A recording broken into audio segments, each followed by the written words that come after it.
shopping center was the worst of the commercial or retail damage. Yeah, buildings destroyed. Yeah, it is. Had a lot of small little retailers and pub back there that were really popular.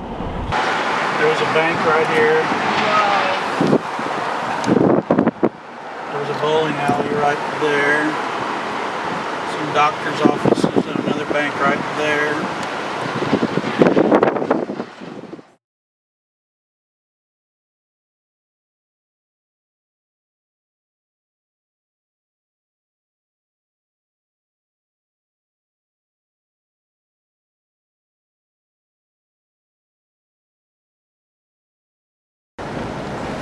These are volunteer groups still yet. We've had thousands of volunteers come through the community to help. I can imagine. As you all know, anytime something as bad as this happens, it's really good to know that there's people out there who care. And just, as you can see, there's a bunch of toys, there's t-shirts, there's people signing, writing, I don't know, poems, prayers, you know, their I love yous and their support. I think this means so much.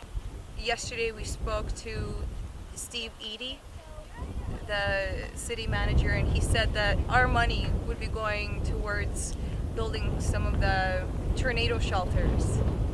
And I think that would be really great. Maybe they can build one for the school. I don't know.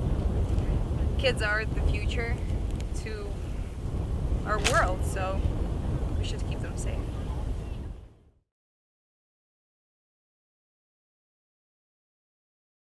Tough. It's tough for any responder, I think, dealing with kids because, like you as adults, you make your own mistakes in your life. You know, you're responsible for your actions. You put yourself in harm's way, you know, through your decisions. But a lot of times kids are put in those positions because of us. The hardest thing for me to deal with in this, because I happen to be the officer in charge of that particular operation, was when to say, okay, the rescue part of this is done. Yeah, and we're in a recovery phase, and now we're recovering bodies. We're not trying to rescue anyone else because there's no one else to rescue. Some of the difficulties that you faced? Probably just seeing people's lives destroyed. I mean, just everything they own gone, and then having to cope with that. And it's also this is our city. I mean, this is where we work, and we're every day. Yeah, that's where we come. We view these people as like almost, you know, this is who we protect, and we felt powerless. Yeah, I mean, and you kind of feel powerless because that's what we do is we help people, and there's just so much destruction, so much going on. You know, we were limited, and we just felt powerless. One out here in front of Home Depot was full of fire trucks From other cities. There was like 70 different departments in the state of Oklahoma in that parking lot with their trucks ready to go do something. There was hot food set up. There's places for people to sleep. There was everything. Yeah, good feeling, doesn't it? Oh yeah. You know, give people the opportunity to rise to the occasion, and they'll do it.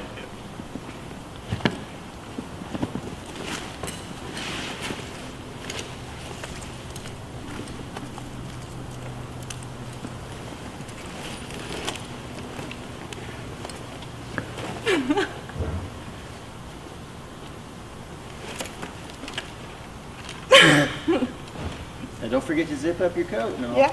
Well, You do quite well.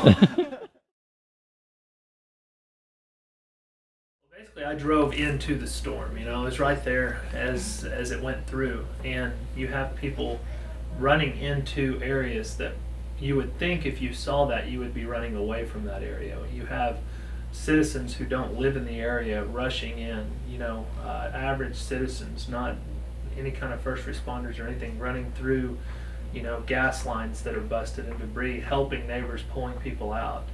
So that's just something you don't really, it's hard to picture someone doing that, but it was literally hundreds of people pulling neighbors out and things like that, running from, other cities, people coming in who watched it on TV and knew how bad it was.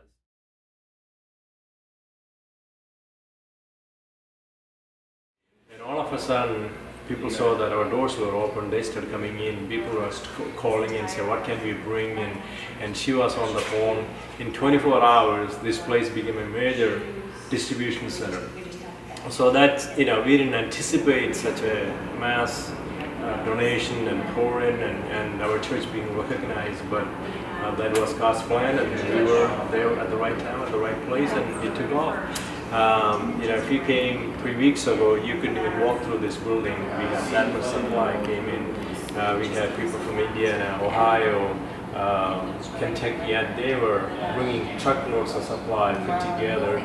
We had a truck came from Lancaster, Pennsylvania, and an 8-year-old girl put together supplies, and she wanted to bring it to more. So we had the whole semi, and so we had a lot of supply. Then finally we had to tell people, hey, we don't have no space. So we feel good about doing something for the city, and this is our city, and this is our town, and we want to be part of that healing process. And we have no sponsors, we have nobody giving us money, but we know that this is something need to be done. It is the right thing to do. The Bible says that when you sow something, you will reap something, and so that's what we do.